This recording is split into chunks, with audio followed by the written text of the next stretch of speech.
The first presentation will be by Adil El Maftouhi, the broad spectrum of anterior segment application with full range OCT SOLIX.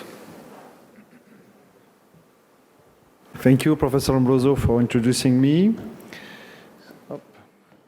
The new upcoming platform from Optovue, SOLIX, allows, with a full-range technology, the possibility to have a very wide imaging of anterior segment, thanks to the full-range technology using the mirror image.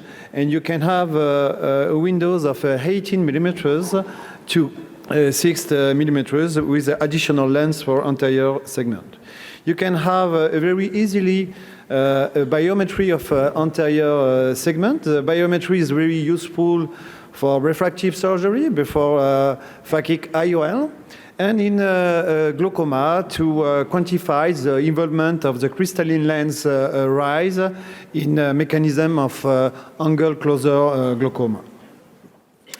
We can optimize the sizing choice using a regression formula to compare with the star nomogram with the Nakamura formula. And you use the distance for the scleral spurs to the scleral spurs and the crystalline lens rise. You can have a specific website done by Dan Bernstein, is the ICL-sizing.com to have this formula.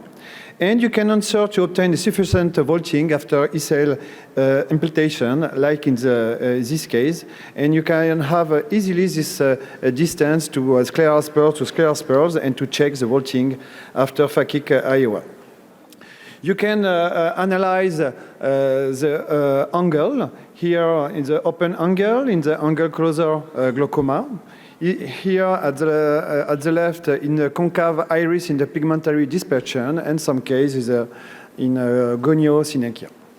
You can check if the iridotomy is non-transfixing or transfixing.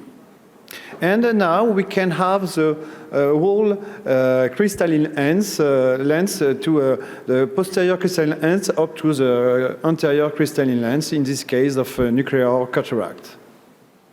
You can check the intraocular lens here in the beginning posterior capsule opacification, and you can easily see the anterior yelloid and the vitreous.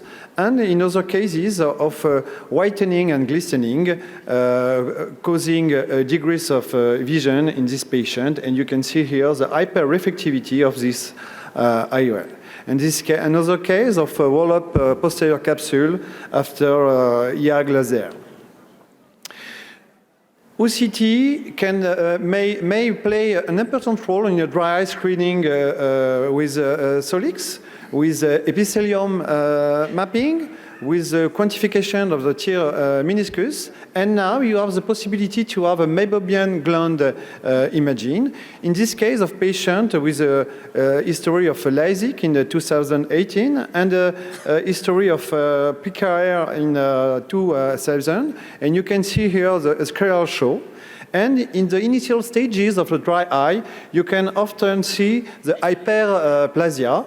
The most likely hypothesis is dry eyes cause inflammation, and the increases of the pro-cytokine inflammatory participate to the cell proliferation of the epithelium.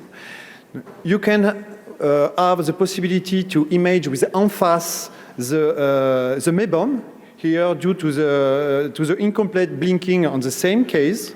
And you can follow up the dry eye after daily regimen of a warm compress and lid scrub, and you can observe the normalization of epithelium after treatment, and the other eyes, the same thing.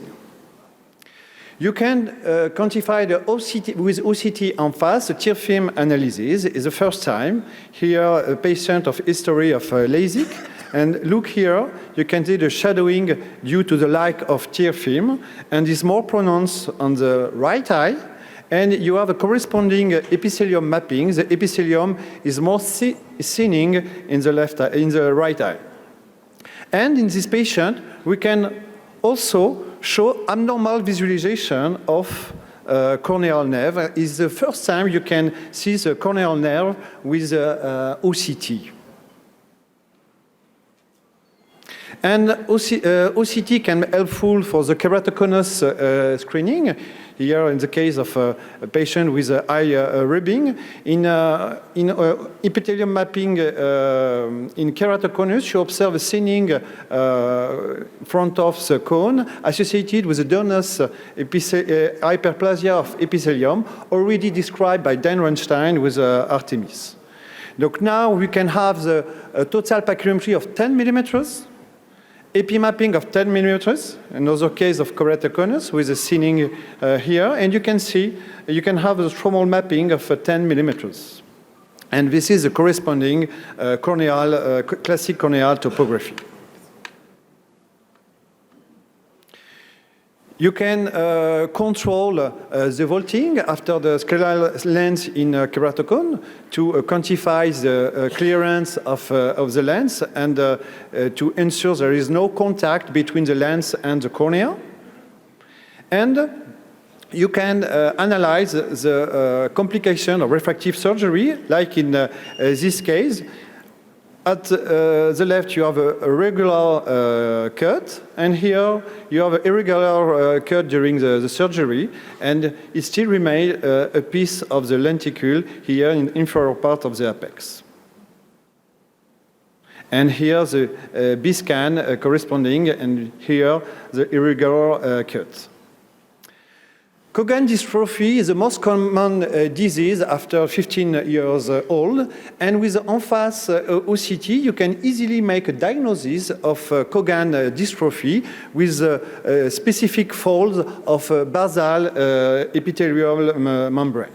So, in conclusion, full-range OCT of anterior segment allow for no-contact anterior segment biometry, which is helpful in the phakic IOL and angle closer glaucoma.